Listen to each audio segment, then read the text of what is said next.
Family loyalty can be a beautiful thing, but sometimes it becomes the perfect cover for the most heinous betrayal imaginable. Welcome back to another episode. Today's story will leave you questioning everything you thought you knew about trust, love, and family bonds. Imagine losing your eldest son in what everyone believes was a tragic accident. You're devastated, barely able to function through your grief. Then, just 2 weeks later, you discover his widow has moved in with your younger son. They claim it's about mutual support during this difficult time. They say they're helping each other heal from the shared loss. But what if that accident was meticulously planned murder?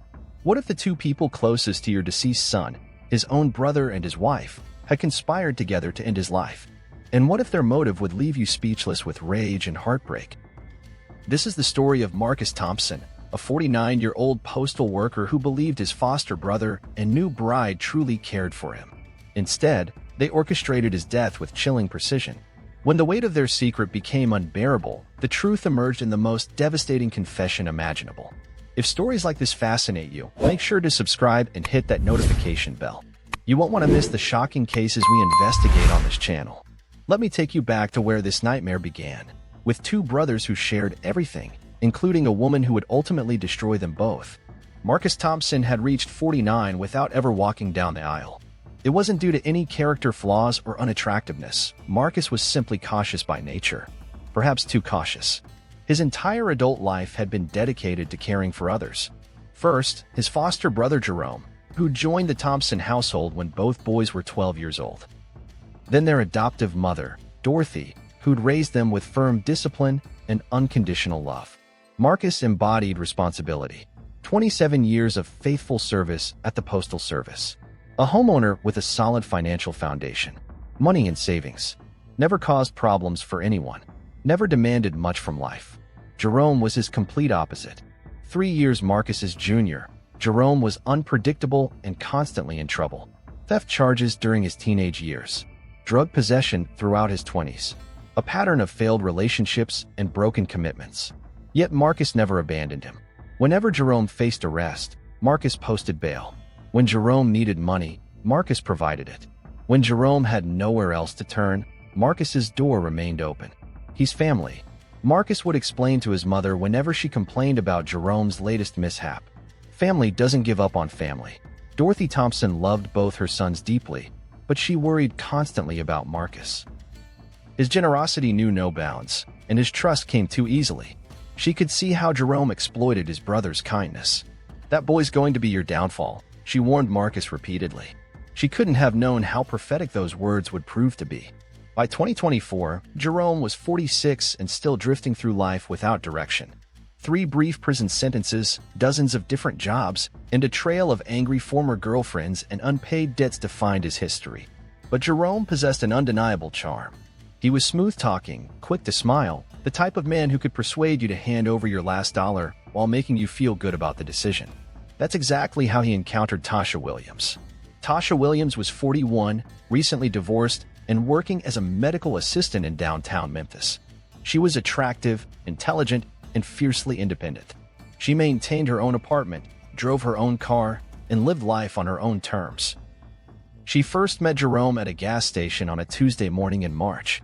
Her payment card was declined at the pump, some banking error, and she was searching through her purse for cash when Jerome appeared beside her. "Let me handle that for you," he offered, sliding his card into the machine. "I couldn't possibly let you do that," Tasha protested. "It's just gas, beautiful. Nothing major." That smile, that voice, the way he looked at her as if she were the most captivating woman he'd ever encountered. Tasha allowed him to pay for her gas. Then she let him buy her coffee. Then she agreed to dinner. Within a month, they were seeing each other regularly. Jerome was displaying his finest behavior, sweet, attentive, generous with money he didn't actually possess. He shared stories about his troubled past but claimed he was changing, maturing, ready to settle down. "I have a brother," he mentioned one evening over dinner. "Marcus. Solid guy. Has his life completely together. I'm trying to become more like him." "I'd love to meet him," Tasha said. "Really? You sure? He's pretty boring compared to me." Tasha laughed. "Maybe I appreciate boring." That's when Jerome conceived an idea. A terrible, brilliant idea that would change everything forever. You see, Jerome had been observing Marcus for years, watching him work, save money, live his quiet, responsible existence. And Jerome was exhausted from being the family disappointment, tired of being broke, tired of living in his brother's shadow. Marcus had substantial life insurance through his employer, plus significant savings, plus the house, plus a growing pension. If something happened to Marcus, all of that would transfer to his next of kin. And Jerome was his only brother. Actually, Jerome said to Tasha, maybe you should meet him. Yeah, I think you two would really connect. The introduction was arranged for a Sunday barbecue at Dorothy's house. A simple family dinner, nothing elaborate. Just Jerome bringing his new girlfriend to meet the family. Marcus arrived dressed in his typical style, clean jeans, pressed shirt, polite smile. He brought flowers for his mother and wine for the meal. Tasha appeared in a sundress that flattered her figure and a smile that could illuminate a room. The attraction was immediate and unmistakable to everyone present. Marcus couldn't look away from her. He'd never encountered a woman so beautiful, so confident, so easy to talk with. For the first time in his 49 years, he experienced that flutter in his chest that inspired countless songs. Tasha was charmed by his quiet strength, his respectful demeanor, the way he assisted his mother in the kitchen without being asked. After years of dating men like Jerome, Marcus felt like a genuine man. Poor Marcus had no idea he was being set up. Jerome observed it all with a smile on his face and murder in his heart. His plan was proceeding perfectly. Over the following weeks, Jerome began distancing himself from Tasha. Not abruptly, that would be too obvious. But he started canceling dates, arriving late, seeming distracted during their time together. Is everything all right? Tasha asked one evening after he'd barely spoken during dinner. Just thinking about some things, Jerome replied. You know, wondering if we're really compatible. What do you mean? I don't know. Maybe we want different things. Maybe you need someone more stable. Tasha felt a chill. She was beginning to care deeply for Jerome, but she couldn't deny that his lifestyle concerned her. The irregular employment, the mysterious absences, the way he always seemed to be barely getting by. Like who? She asked. Jerome shrugged. Like my brother. The seed was planted. A few days later, Marcus called Tasha directly. I hope you don't mind me calling, he said, his voice nervous. I got your number from Jerome. I wanted to thank you for being so kind to my mother at dinner. Of course. She's wonderful. She really liked you. Hasn't stopped talking about you, actually. They talked for an hour. About work, about family, about books they'd read and movies they'd enjoyed. It felt natural, effortless. When Marcus finally hung up, his heart was racing. When Tasha ended the call, she was smiling. The phone calls became routine. Then came the coffee meetings, innocent encounters that Jerome suggested. You two should spend time together, he told Tasha. You have a lot in common, and Marcus doesn't have many friends. Is that okay with you? Why wouldn't it be? He's my brother. You're my girl. I want the people I care about to like each other. But Jerome was watching, planning, waiting for the inevitable to happen. It happened on a rainy Thursday evening in June. Tasha had gone to Marcus's house to return a book he'd loaned her. One conversation led to another, and they found themselves on his couch, talking about everything and nothing. The discussion turned personal, about loneliness, about missed opportunities, about what they wanted from life. I've never met anyone like you, Marcus said quietly. Like what? Tasha asked. Kind. Genuine. The kind of woman a man would be fortunate to build a life with. The kiss happened before either of them planned it. Soft, gentle, filled with years of longing on Marcus's part and genuine emotion on Tasha's. When they separated, both had tears in their eyes. I can't do this to Jerome, Marcus said. I know, Tasha whispered, but I can't stop feeling this way about you. That night, Tasha ended things with Jerome. I'm sorry, she said through tears. I didn't plan for this to happen, but I can't be with you when I have feelings for someone else. Jerome acted hurt, confused, betrayed. But inside, he was celebrating. Phase 1 of his plan was complete. It's my brother, isn't it? He said, making his voice break with pain. Tasha couldn't lie. Yes, I should have seen this coming. You two were perfect for each other from the beginning. Jerome, please don't hate us. I could never hate you. Or him. You're both good people. Better than me, probably. If you're going to be happy together, then I'm happy for you. It was an award-worthy performance. Tasha left thinking Jerome was the most understanding, selfless man she'd ever encountered. What she didn't realize was that Jerome was already planning the wedding and the funeral. Marcus and Tasha's courtship was beautiful to witness. At least, That's what everyone believed. Marcus was a transformed man. For the first time in his life, he had someone to share his dreams with, someone who made him feel truly alive. He'd wake up smiling, go to work humming, come home excited to call Tasha and hear about her day. Tasha fell deeply for his steady strength, his unwavering kindness, the way he treated her like she was precious. After years of dating men who took her for granted, Marcus's devotion felt like coming home. Jerome played the role of supportive brother flawlessly. He'd bring flowers to Tasha's workplace, telling her coworkers how fortunate Marcus was. He'd take Marcus out for drinks and toast to his happiness. He even helped plan the proposal. She prefers simple things, Jerome advised when Marcus was selecting a ring. Don't go too elaborate, just something from the heart. The proposal happened on Christmas Eve in Dorothy's living room, surrounded by family. Marcus got down on one knee in front of the Christmas tree and asked Tasha to be his wife. She said yes, through joyful tears. Dorothy Thompson watched her son's face light up with joy and felt her heart fill with happiness. At 73, she'd worried she'd never see Marcus settled with a good woman. Now her prayers were answered. The wedding was planned for the following September. Small ceremony, close family and friends. Marcus insisted on paying for everything: the dress, the reception, the honeymoon to Jamaica he'd always dreamed of taking. But there was one thing he needed to handle first. I want to update my life insurance, he told Tasha one evening. Add you as the beneficiary. You don't need to do that yet, she said. We're not even married. I want to. If something happens to me, I want to know you're taken care of. Tasha's heart fluttered with love. Nothing's going to happen to you. Promise me you'll let me do this. It would give me peace of mind. She agreed, thinking it was sweet how much he wanted to protect her. What she didn't know was that Jerome had planted the idea in his head. You need to get your affairs in order before the wedding, Jerome had said during one of their brotherly talks. Make sure Tasha's protected if something happens to you. You think something's going to happen to me? Of course not. But you work for the post office, man. You know how dangerous that job can be. All those unstable people, workplace violence and stuff. Just being smart. So Marcus updated his policy. $500,000 in life insurance, with Tasha as the sole beneficiary. He also updated his will, leaving her the house and his savings. If anything ever happens to me, he told her, you'll be set for life. The wedding was beautiful. Tasha wore a simple white dress that made her look angelic. Marcus cried when she walked down the aisle. Jerome served as best man, giving a speech about love and family that brought tears to everyone's eyes. The honeymoon was everything Marcus dreamed it would be. 2 weeks in Jamaica, walking on beaches, swimming in crystal-clear water, making love like teenagers. Tasha had never seen him so relaxed, so happy. I feel like my real life is just beginning, he told her one night as they watched the sunset from their hotel balcony. Mine too, she said, and in that moment, she meant it. But back home, Jerome was making plans. Because the honeymoon was over in more ways than one. It was time for phase 2. The plan was simple, elegant, and absolutely evil. Marcus loved to fish. Every Saturday morning, he'd drive out to Lake Morrison, about an hour outside Memphis. He'd been going to the same spot for 15 years, a quiet cove where the fish were plentiful and the crowds were thin.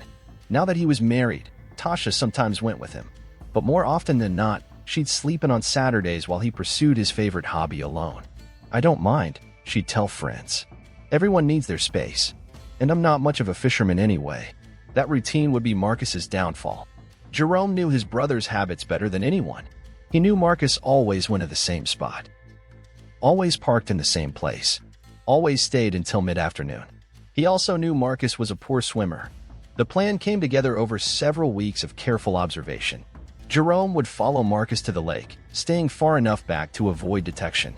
He'd watch his brother set up his gear, settle into his routine, relax into the peaceful solitude he cherished. The lake was perfect for what Jerome had in mind.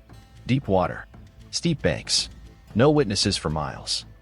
But Jerome couldn't execute it alone. He needed help. He needed someone Marcus trusted completely. He needed Tasha. The seduction was subtle initially.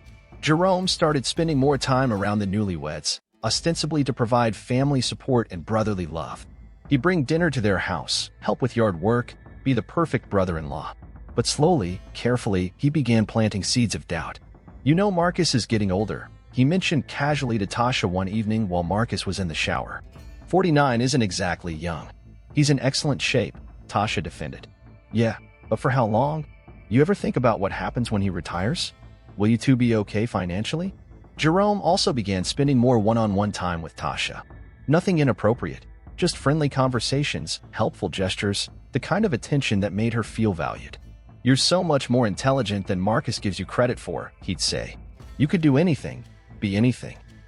You know that, right? The breakthrough came 6 months after the wedding. Tasha had been having a terrible day at work. Her supervisor had criticized her in front of the entire staff, making her feel small and incompetent. She came home upset, seeking comfort from her husband. But Marcus was exhausted from his own long day and distracted by a work problem. Instead of giving her the emotional support she needed, he offered practical solutions and returned to watching TV. That's when Jerome called. Hey girl, you sound down. What's wrong? Tasha found herself pouring out her heart to her brother-in-law, telling him about the bad day, the insensitive supervisor, the way Marcus had dismissed her feelings. You deserve better than that, Jerome said softly. You deserve someone who really sees you, who appreciates everything you bring to the table. It's not that serious, Tasha said, but she was feeling something she hadn't felt since before her marriage. Noticed, understood, valued. The affair began that afternoon, in a cheap motel room where they made love with a passion that surprised them both. For Tasha, it felt like awakening from a long sleep. For Jerome, it felt like victory. But it was only the beginning. Over the following weeks, as their secret relationship intensified, Jerome began planting darker seeds. You know he's never going to change, he'd say after making love to his brother's wife. Marcus is set in his ways. This is as good as it's going to get for you. He's a good man, Tasha would protest, though with less conviction each time. Good men don't ignore their wives when they're hurting. Good men don't take their women for granted. Slowly, gradually, Jerome began suggesting the unthinkable. Sometimes I wonder what it would be like if things were different, he'd say. If you and I had met first. If there wasn't all this complication. Don't say things like that. Why not? It's true, isn't it? We're better together than you and him ever were. By month 3 of the affair, Jerome was ready to play his final card. I have an idea, he said one afternoon as they lay in their secret hotel room. A way we could be together. Really together. What are you talking about? Accidents happen all the time.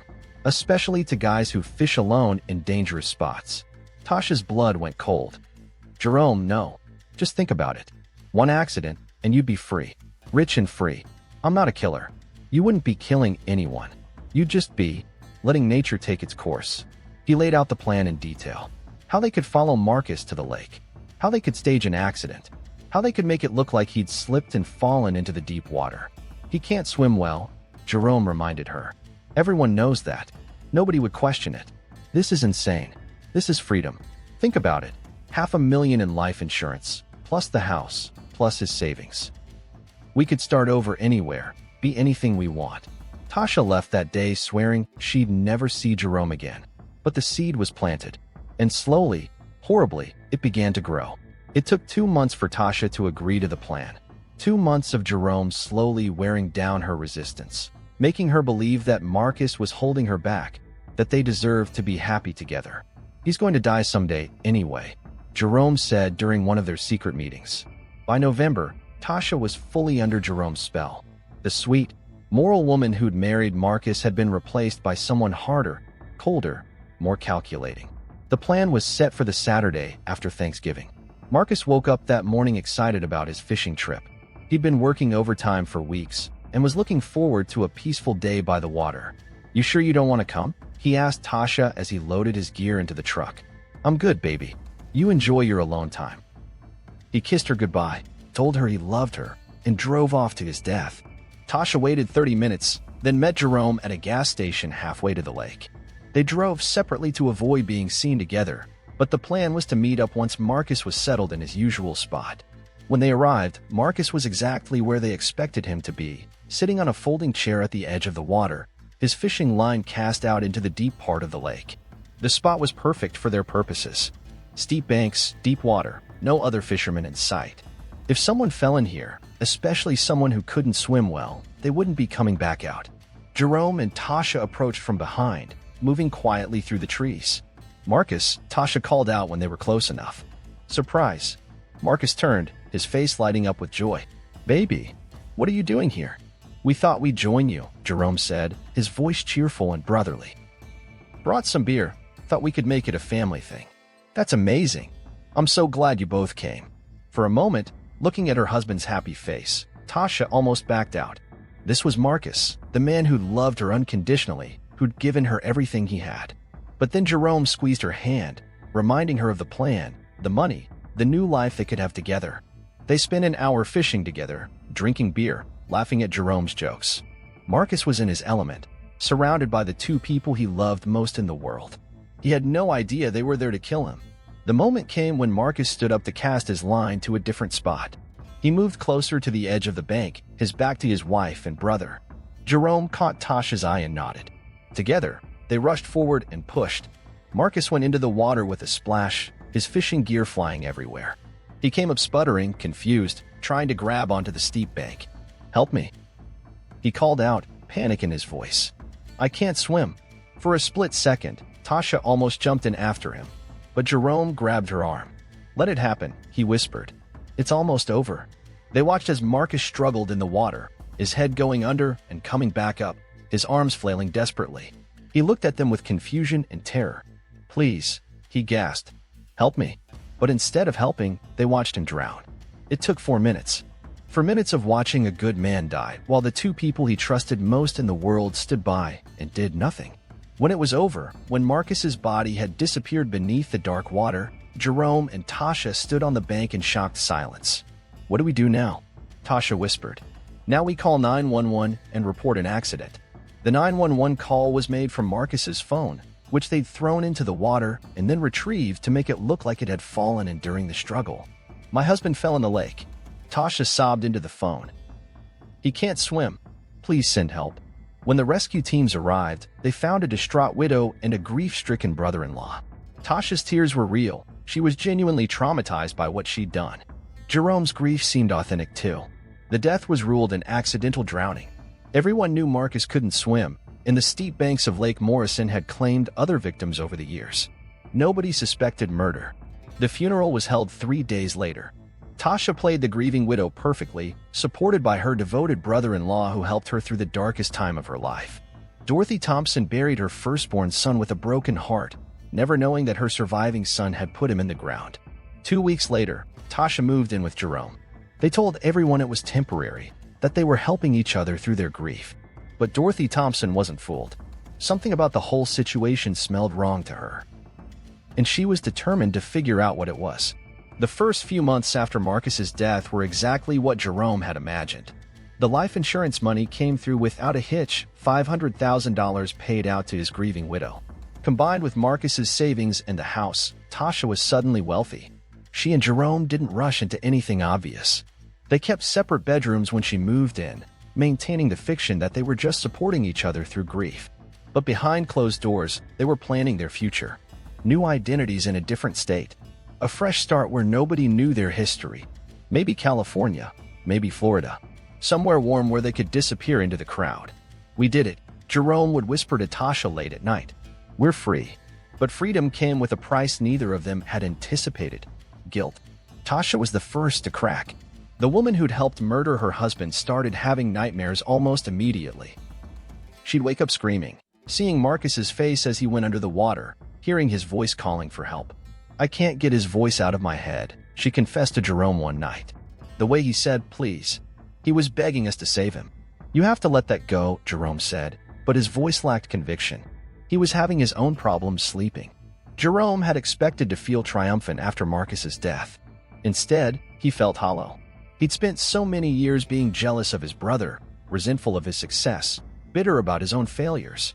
He thought killing Marcus would solve all of that. But now Marcus was gone, and Jerome felt worse than ever. The brother who'd always been there for him, who'd bailed him out of jail and loaned him money and never given up on him, that brother was dead because of Jerome's greed. The guilt was eating them both alive. Dorothy had been handling Marcus's affairs as the executor of his will, and she'd noticed some things that bothered her. The life insurance policy had been updated just months before his death. The beneficiary had been changed from Dorothy to Tasha right after the wedding. It's normal for married couples to do that, the insurance agent had assured her. But something about the timing felt wrong. She hired a private investigator. Michael Davis was a retired police detective who specialized in insurance fraud and suspicious deaths. When Dorothy Thompson walked into his office with her concerns about her son's drowning, he listened with the attention of a man who'd heard similar stories before. "What exactly are you hoping to find, Mrs. Thompson?" he asked after she'd laid out her suspicions. "The truth," she said simply. "My boy couldn't swim, that's true. But he wasn't careless. He'd been fishing that lake for 15 years and never had so much as a close call. Now all of a sudden he falls in and drowns, and 2 weeks later his wife is living with his brother?" Michael nodded. "I'll look into it. But I have to warn you, if I find what you think I'm going to find, it's going to destroy what's left of your family." "My family's already destroyed," Dorothy said. "I just want to know who destroyed it." The investigation began quietly, carefully.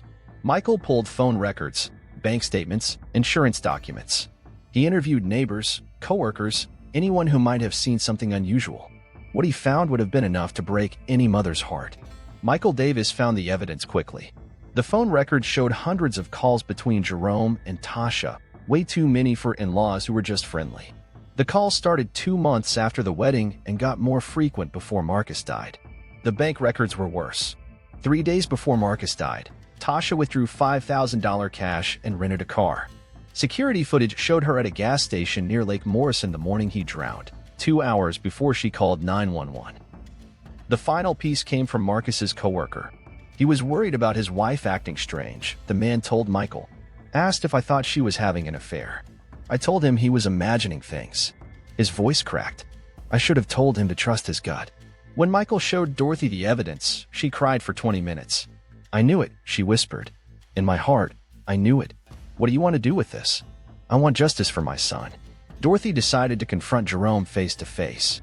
Jerome Thompson, eaten alive by guilt and drowning his sorrows in alcohol, was about to confess to the one person who least wanted to hear it. It was a rainy Thursday night. Jerome had been drinking since noon, whiskey, beer, whatever he could find to quiet the voices in his head. The voices that sounded like his brother. Tasha was at work, pulling a double shift at the medical clinic. She'd been working more hours lately, partly for the money but mostly to avoid being alone with Jerome.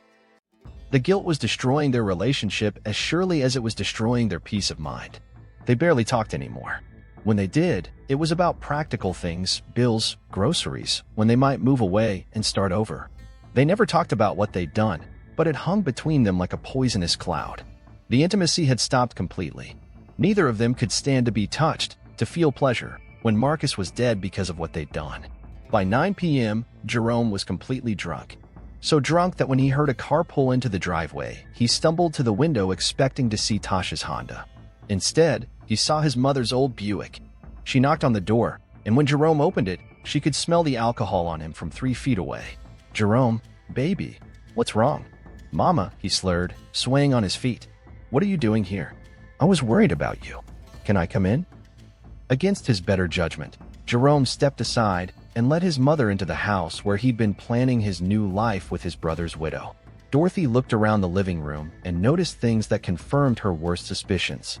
Women's magazines on the coffee table, a coffee mug with lipstick on the rim, 2 wine glasses in the sink. And this wasn't the home of a grieving brother-in-law providing temporary shelter. This was the home of a couple. "Jerome, sit down," she said, her voice gentle but firm. "We need to talk." They sat on the couch where Jerome and Tasha had planned Marcus's murder. Dorothy looked at her surviving son with eyes full of love and growing suspicion. "How are you really doing, baby?" "I'm fine, Mama." "No, you're not. You've been drinking too much. You look like you haven't slept in weeks. And you and Tasha." She paused, choosing her words carefully. "You two seem mighty comfortable for 2 people who just lost someone they loved." Jerome's hands started shaking. "What are you trying to say?" "I'm saying I have eyes, Jerome. I'm saying something doesn't feel right about any of this." "Doesn't feel right how?" Dorothy took a deep breath. "I hired someone to look into your brother's death." The words hit Jerome like a physical blow. His face went white, and for a moment, Dorothy thought he might pass out. "You did what?" "A private investigator. And he found some things that don't make sense." "Like what?" "Like phone records showing you and Tasha were talking every day for months before Marcus died. Like bank records showing she rented a car the morning he drowned. Like security footage showing her at a gas station near the lake when she was supposed to be home. Jerome stared at his mother with the eyes of a trapped animal. The walls were closing in, and he could feel everything falling apart. "I don't know what you think you found. I think I found the truth," Dorothy said quietly. "I think you and Tasha were having an affair. I think you two planned to kill my son for his insurance money." The accusation hung in the air between them. Jerome looked at his mother, the woman who'd raised him, loved him, never given up on him despite all his failures, and felt his world crumble. "Mama, tell me I'm wrong, Jerome. Look me in the eye and tell me you didn't kill your brother." It was the moment of truth. Jerome could lie, could deny everything, could try to brazen his way through.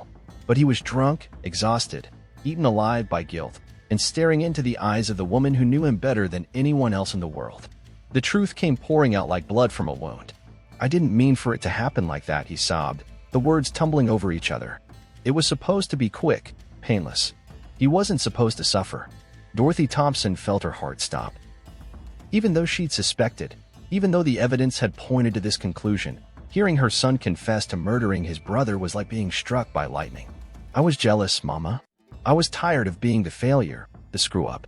Marcus had everything, the job, the house, the money, the respect. And then he got Tasha too, and she was supposed to be mine first." "So you killed him?" "We killed him," Jerome corrected through his tears. "It was both of us. We planned it together." The confession continued for 20 minutes.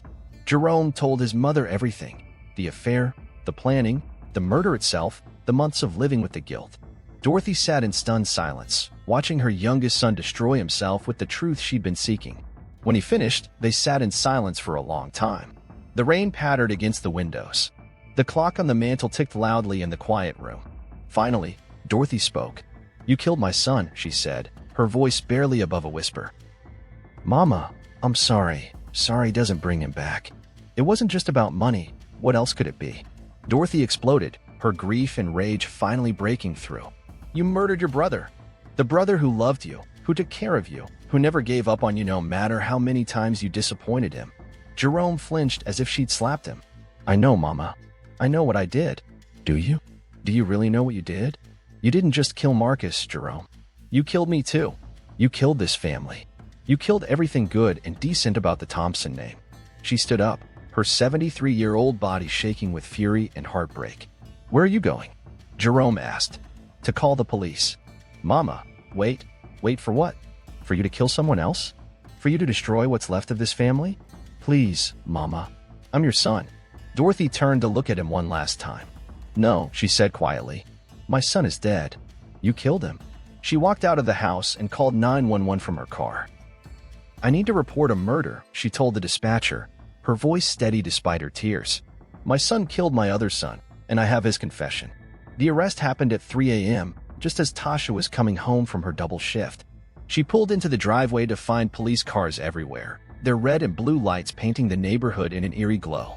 Her first thought was that they'd been robbed. Her second thought was that something had happened to Jerome. Her third thought, as she saw him being led out in handcuffs, was that their worst nightmare had come true. "Ma'am, are you Tasha Thompson?" Detective Martinez asked as she got out of her car. "Yes." "What's going on? Why are you arresting him?" "We have a warrant for your arrest as well. You're being charged with conspiracy to commit murder and first-degree murder in the death of Marcus Thompson." The words didn't compute at first. Then, as the detective read her rights, Tasha felt her legs give out. They caught her before she hit the ground, but she was already falling into a darkness she'd never escape. The trial began 8 months later, in a courtroom packed with reporters, curious onlookers, and family members from both sides. Dorothy Thompson sat in the front row every day, dressed in black, her face a mask of dignified grief. The prosecution's case was devastating and methodical. They presented the phone records, the financial evidence, the security footage. They brought in witnesses who testified about the affair, the planning, the fake grief after the murder. But the most powerful testimony came from Dorothy herself. Taking the stand in a quiet, steady voice, she told the jury about her 2 sons, about Marcus's kindness and responsibility, about Jerome's troubles and how Marcus had always been there for him. "Marcus loved his brother more than life itself," she said, looking directly at Jerome. "He would have given Jerome anything he asked for. All Jerome had to do was ask. Instead, he chose murder. The defense tried to paint Jerome as a man driven by passion rather than greed, someone who'd made a terrible mistake in a moment of emotional turmoil. They portrayed Tasha as a victim of manipulation, an innocent woman led astray by a master manipulator. But the evidence was too strong, the planning too obvious, the betrayal too complete. The jury deliberated for 6 hours. Guilty on all counts. Jerome Thompson was sentenced to life in prison without the possibility of parole. Tasha Thompson received life with the possibility of parole after 25 years. As the sentences were read, Dorothy Thompson felt no satisfaction, no sense of closure. Justice had been served, but it couldn't bring back her son or heal her shattered family. She'd started with 2 sons and a daughter-in-law. Now she had nobody. 2 years later, Dorothy Thompson passed away peacefully in her sleep, surrounded by friends from her church but with no family at her bedside. She was buried next to Marcus in Elmwood Cemetery. So what do you think? Was this a crime of passion that spiraled out of control, or cold-blooded murder planned by 2 people who put money over family?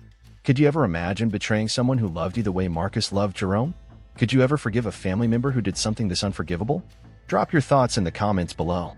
This story hits different because it shows how greed can poison even the strongest family bonds. Hit that like button if this case shocked you as much as it shocked us. And don't forget to subscribe for more stories that'll keep you up at night wondering how people can be so evil to the ones they're supposed to love. Remember, blood may be thicker than water, but sometimes it runs cold as ice. Until next time, watch your back out there. Especially around family.